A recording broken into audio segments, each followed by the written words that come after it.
melihat apa kehidupan Yesus, bagaimana kehidupan Yesus, bagaimana dia memimpin, bagaimana dia menginjil, bagaimana dia mengajar, bagaimana dia memperhatikan domba-dombanya, dan bagaimana dia bernubuat. Ya. Jadi hari ini kita lihat bagaimana how Jesus lead. Kita lihat di Matius 4 ayat 18-22. Matius 4, 18-22.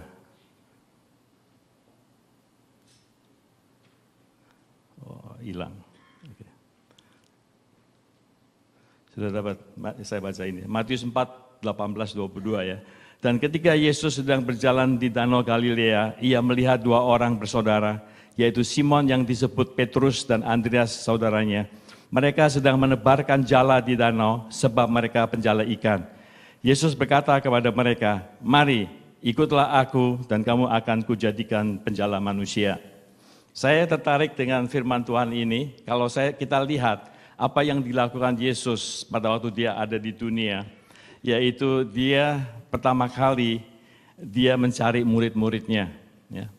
Yesus mengatakan, "Mari ikutlah aku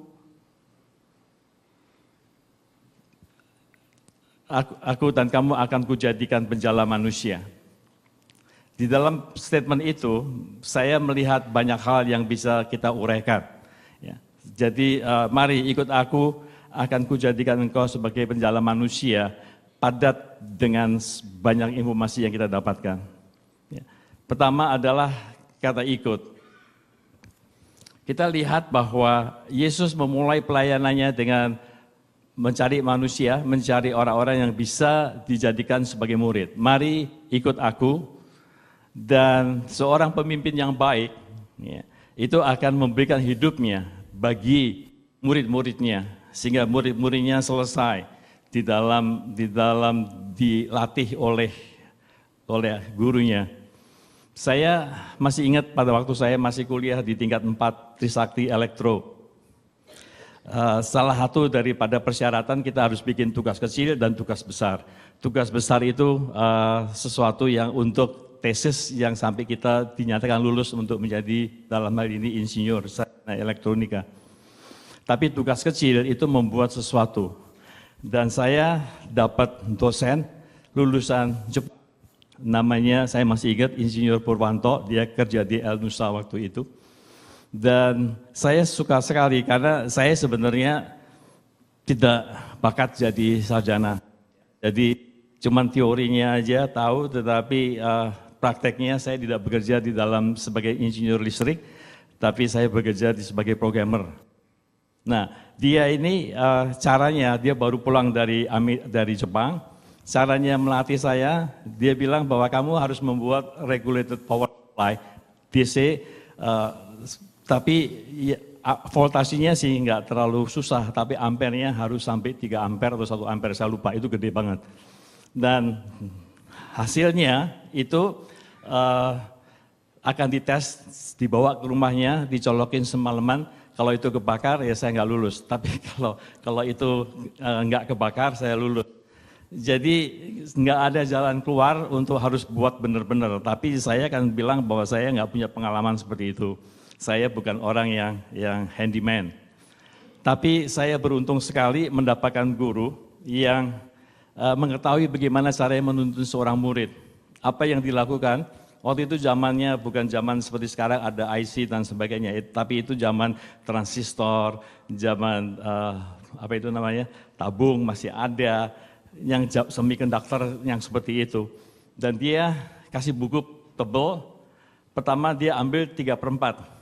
Jadi dibuka, kamu tahu nggak yang ini? Saya bilang nggak tahu saya, mundur lagi ke setengah. Kalau yang ini kamu tahu nggak? Nggak tahu saya. Yang seperempat kamu tahu nggak? Nggak tahu. Tapi akhirnya saya harus mulai dari depan. Tapi artinya apa? Guru itu pertama kali asesmen kita, apa yang kita butuhkan, lalu dari situ dia mulai membimbing saya. Dan akhirnya hasilnya saya lulus, bagus, bisa, karena bimbingan seorang guru yang betul-betul tahu apa yang kemampuan kita dan dituntun sedikit demi sedikit. Demikian juga Tuhan Yesus. Tuhan Yesus di dalam memimpin, dia tidak memimpin secara besar-besaran, tapi dia hanya bangkitkan orang-orang cukup 12, dan dari situ dia bagi hidup. Dan caranya Yesus pun juga, kita sudah tahu, ini teori manajemen yang saya percaya mengambil kehidupan Yesus, mengatakan bahwa Yesus melakukan, kamu melihat, Yesus melakukan, kamu membantu, murid melakukan, Yesus membantu, akhirnya murid melakukan, Yesus melihat. Itu konsep kepemimpinan Tuhan Yesus di dalam melatih 12 orang itu. Dan terakhir kita bisa lihat tadi yang sudah disebut, bahwa terakhir yang mujizat 5 roti dan 2 ikan itu adalah murid melakukan dan Yesus melihat. Amin. Itu yang dilakukan oleh Yesus. Jadi cara Yesus memimpin adalah memberikan orang-orang yang mau dijadikan murid dia, dan dia bagi hidup. Yesus membagi hidup dan Yesus hidup bersama-sama dengan dia. Itu caranya Yesus memimpin. Saya tidak akan uraikan mengenai servanthood dan lain sebagainya, karena itu pernah saya sharekan di tahun lalu. Tapi satu hal yang jelas bahwa di sini dikatakan, ikut dan kujadikan. Ya. Ikut, fokus kepada sejumlah orang, hidup bersama, one on one, ya, jadi satu-satu dilayani oleh Tuhan Yesus. Di situ ada one on one, kita kenal outreach, inreach, dan outreach. Outreach berarti bahwa kita berkomunikasi dengan Tuhan, rooted in Christ itu berkomunikasi dengan Tuhan, kita berakar dengan Tuhan, dan kita memberikan waktu kita untuk merenungkan firman Tuhan. Dan kalau mau dilanjutkan juga bisa bertanya kepada Tuhan dan kita membahas firman Tuhan. Itu menjalin suatu relationship dengan Tuhan. Kemudian enrich itu ada di komunitas sel, kita saling accountable, kita membapai, dan kita juga mentoring.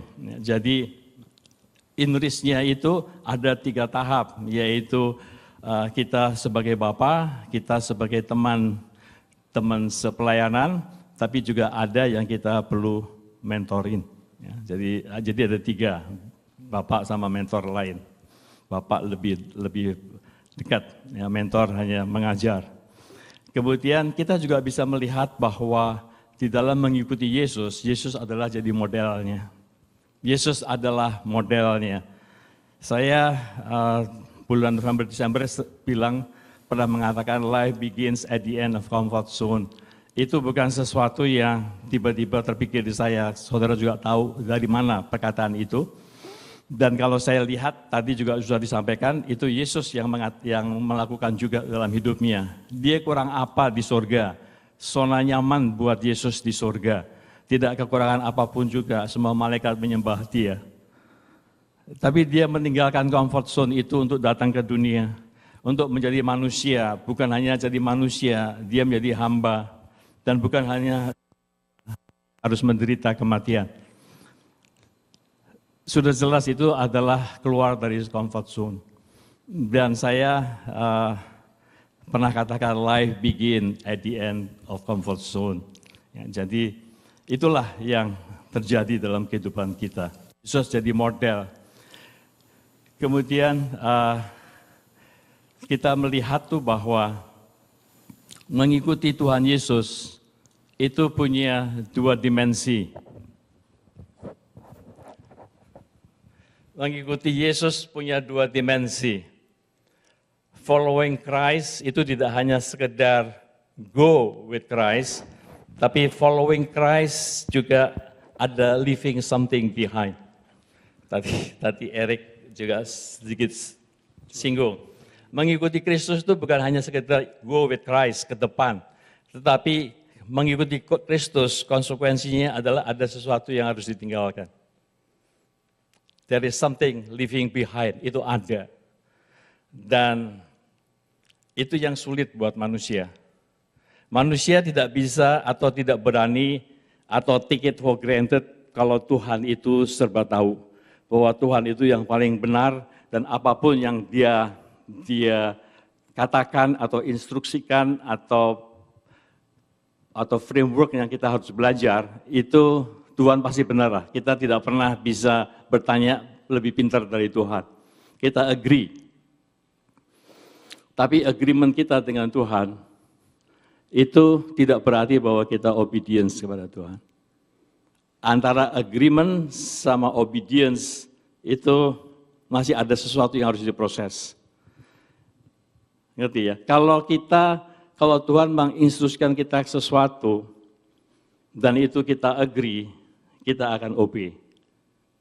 Dan setelah kita obey, kita melihat berkat Tuhan turun, pertolongan Tuhan turun, kita berasa sekali bahwa Tuhan tidak pernah meninggalkan kita. Tapi, kalau kita agree, lalu kita tidak obey, itu sering terjadi dalam hidup kita. Kita nggak berani melawan Tuhan, kita agree aja sama Tuhan. Tapi dalam hati kecil kita nggak setuju. Salah satu yang membuat kita tidak setuju adalah kita meninggalkan zona nyaman kita. Kita tidak setuju juga karena ada sesuatu yang mengikat kita. Ada sesuatu yang mengikat kita punya suatu reference, frame of reference, kita punya pola pikir, kita punya filsafah mengenai hidup, itu beda dengan Tuhan. Sangat beda, sehingga kita tidak bisa obey Tuhan. Dan salah satu yang terbesar yang saya mau tunjukkan dari satu kehidupan seseorang di Alkitab adalah di Ayub. Salah satu yang kita terima setelah kita jatuh dalam dosa, manusia semua jatuh dalam dosa, tidak ada satupun manusia yang benar. Ya, kita dibenarkan Tuhan karena kasih anugerah. Itu ada sesuatu di dalam hidup kita yang kita punya mentalitas korban, victim mentality. Apalagi kita orang Indonesia ya, yang besar di Indonesia, for some reason banyak bangsa-bangsa atau negara-negara itu punya karakteristik daripada dosa turun-temurun dari negara itu. Dan Indonesia, saya percaya kalau Bung Karno bilang kita ini bukan bangsa tempe dan sebagainya, he knows apa yang dia ngomong. Karena kita sudah dijajah sedemikian lamanya sehingga ada victim mentality dalam hidup kita. Itu yang membuat kita tidak berani melakukan apa yang Tuhan mau untuk kita lakukan. Kita perlu menguji dalam hidup kita apakah kita punya victim mentality. Kalau kita lihat di Ayub, ya, kita lihat di Ayub 1, Ayub 1 ayat 13 kita mulai. Pada suatu hari ketika anak yang lelaki dan yang perempuan makan-makan dan minum anggur di rumah saudara mereka yang sulung, datanglah seorang pesuruh kepada Ayub dan berkata, sedang lembu sapi membajak dan keledai-keledai betina makan rumput di padang, datanglah orang-orang Sheba, saya nggak bisa baca, ada 11:15 AM, merampasnya serta memukul penjaganya dengan mata pedang. Hanya aku sendiri yang luput sehingga dapat memberitahukan hal itu kepada Tuhan. Sementara orang itu berbicara, datanglah orang lain dan berkata, api telah menyambar dari langit dan membakar serta memakan habis kambing domba dan penjaga-penjaga. Hanya aku sendiri yang luput sehingga dapat memberitahukan hal itu kepada Tuhan. Terus ayat yang next. Sementara orang itu berbicara, datanglah dan berkata, orang-orang Kasdi membentuk 3 pasukan, lalu menyerbu unta-unta dan merampasnya serta memukul penjaganya dengan mata pedang. Hanya aku sendiri yang luput sehingga dapat memberitahukan hal itu kepada Tuhan. Sementara orang itu berbicara, datanglah orang lain dan berkata, anak-anak Tuhan yang lelaki dan yang perempuan sedang makan-makan dan minum anggur di rumah saudara mereka yang sulung. Katanya, dengan telanjang aku keluar dari kandungan ibuku, dengan telanjang juga aku akan kembali ke dalamnya. Tuhan yang memberi, Tuhan yang mengambil, terpujilah nama Tuhan. Dalam kesemuanya itu, Ayub tidak berbuat dosa dan tidak menuduh Allah berbuat yang kurang patut. Ayub adalah salah satu pahlawan yang saya tekuni, saya cermati, dan saya sering merenungkan kehidupannya Ayub. Kalau dilihat apa yang terjadi di dalam setengah hari atau dalam 1 hari, ya, saat malapetaka bertubi-tubi jatuh kepada Ayub. Dan sudah sepatutnya kalau manusia, kalau yang lemah, dan saya kira saya akan bertanya kepada Tuhan, kok seperti itu? Ya. Karena kalau saya lihat Ayub punya alasan yang sangat tepat untuk kecewa dengan Tuhan. Alasan yang dapat masuk di akal untuk bisa bertanya apakah Tuhan sungguh benar-benar berkuasa dan benar-benar penolong bagi umatnya. Tapi dalam keadaan seperti itu, Ayub masih bisa mengatakan bahwa dengan telanjang aku keluar dari kandungan ibuku, dengan telanjang juga aku akan kembali ke dalamnya. Tuhan yang memberi, Tuhan yang mengambil, terpujilah nama Tuhan. Dalam kesemuanya itu, Ayub tidak berbuat dosa dan tidak menuduh Allah berbuat yang kurang patut. Ini adalah suatu pernyataan, suatu statement dari orang yang tidak memiliki victim mentality, mentalitas korban. Saya harus menguji diri saya sendiri, apakah saya orang yang perlu dikasihani, apakah saya seorang yang punya victim mentality. Tapi Tuhan sudah melahirkan kita dari firman Tuhan, dari Allah sendiri, itu di 1 Petrus 5, bahwa kita dilahirkan baru dari benih ilahi, dari firman Tuhan. Jadi berarti bahwa ada benih firman Tuhan, Tuhan Yesus sendiri yang ada di dalam hidup kita, dan Yesus tidak pernah mempunyai victim mentality, amin. Saudara juga diciptakan Tuhan, ya, dilahirkan baru dengan benih ilahi. Tidak ada alasan untuk kita tidak bisa melakukan apa yang Tuhan mau dalam hidup kita. Kalau sampai kita masih punya keraguan-raguan, mungkin di dalam hidup kita, karena pengalaman masa lalu, disalahkan oleh orang tua, ya, saudara-saudara lebih kelihatannya disayang, atau lebih dimenangkan di dalam urusan bertengkar dan sebagainya. Atau guru saudara di sekolah juga membuat saudara merasa bahwa saudara selalu victim dalam kehidupan saudara. Itu yang membangun suatu persepsi bahwa kita adalah victim. Tetapi firman Tuhan mengatakan bahwa engkau adalah pemenang.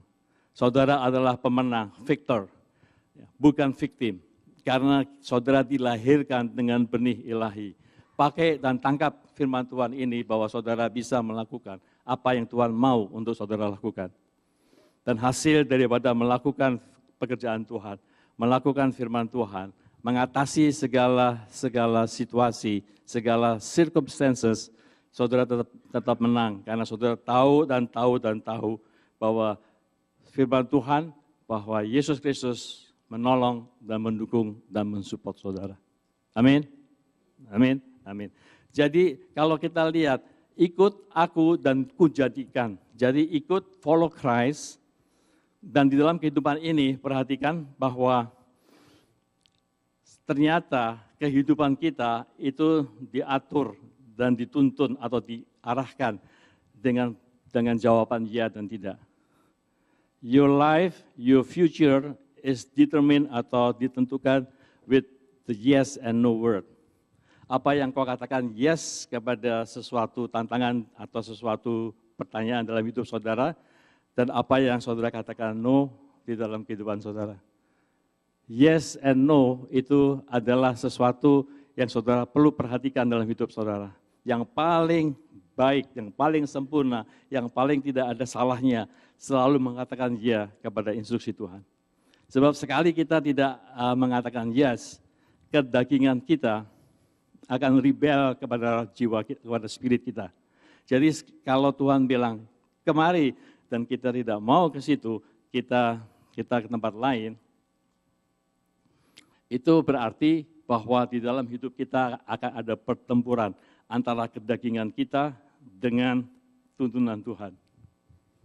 Tapi kalau kita bilang ya kepada tuntunan Tuhan, sekalipun kelihatannya sulit, sekalipun itu harus keluar dari comfort zone, sekalipun itu akan membawa kepada suatu dimensi yang baru, perubahan yang baru, tapi ada rasa damai dalam hidup saudara. Tapi sekali kita berontak kepada tuntunan Tuhan, kedagingan kita akan selalu bertempur dengan spirit kita. Dan kedagingan itu, ini pemikiran saya ya, kedagingan kita itu tidak diselamatkan oleh Tuhan. Makanya pada saat kita terima Yesus sebagai Tuhan dan Juru Selamat, roh kita itu instantly saved, selamat. Tapi jiwa kita itu progressively itu diubahkan dari hari ke hari. Tapi kedagingan, flesh yang selalu bertempur dengan roh, itu akan ultimately akan diberikan tubuh yang baru.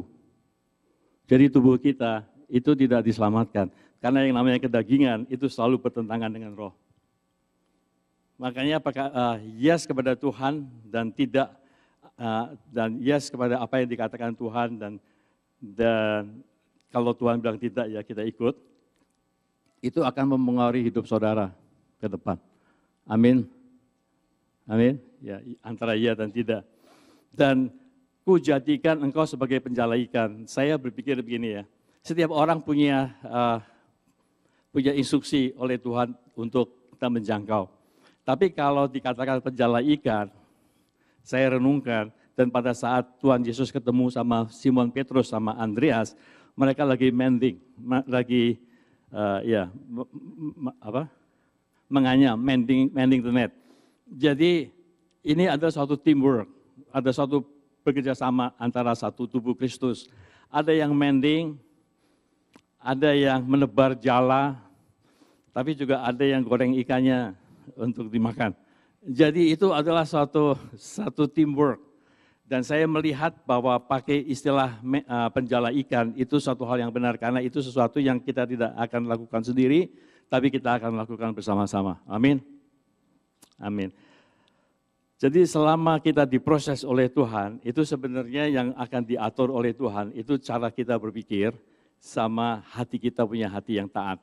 Apa yang dilakukan oleh Tuhan dalam hidup kita, dari mulai dipanggil, kemudian dimuridkan, untuk diinstruksikan untuk menjangkau jiwa dan sebagainya.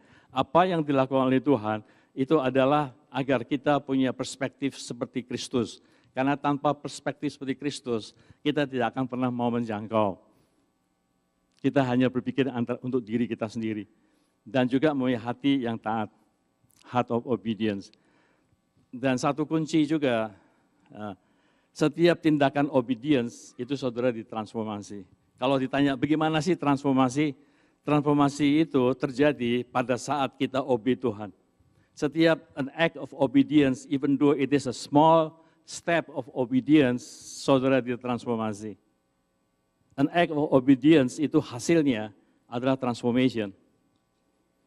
Jadi itu yang terjadi di dalam apa yang Tuhan Yesus lakukan kepada murid-muridnya, dan saya percaya juga Tuhan Yesus sebagai kepala dari tubuh Kristusnya kita semuanya, kita diubahkan. Frame of reference kita tidak lagi yang lama sebagai manusia yang berdosa, tapi frame of reference kita adalah Tuhan, apa yang Tuhan lihat, dan hati kita diproses terus supaya hati kita menjadi taat.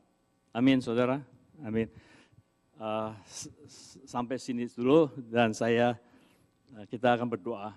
Kalau ada sesuatu victim of mentality di dalam hidup kita, biarlah kita bawa itu kepada Tuhan, minta ampun kepada Tuhan, repent. Karena dengan bertobat, saudara diberikan suatu jalan baru untuk mempunyai suatu mentalitas seorang pemenang.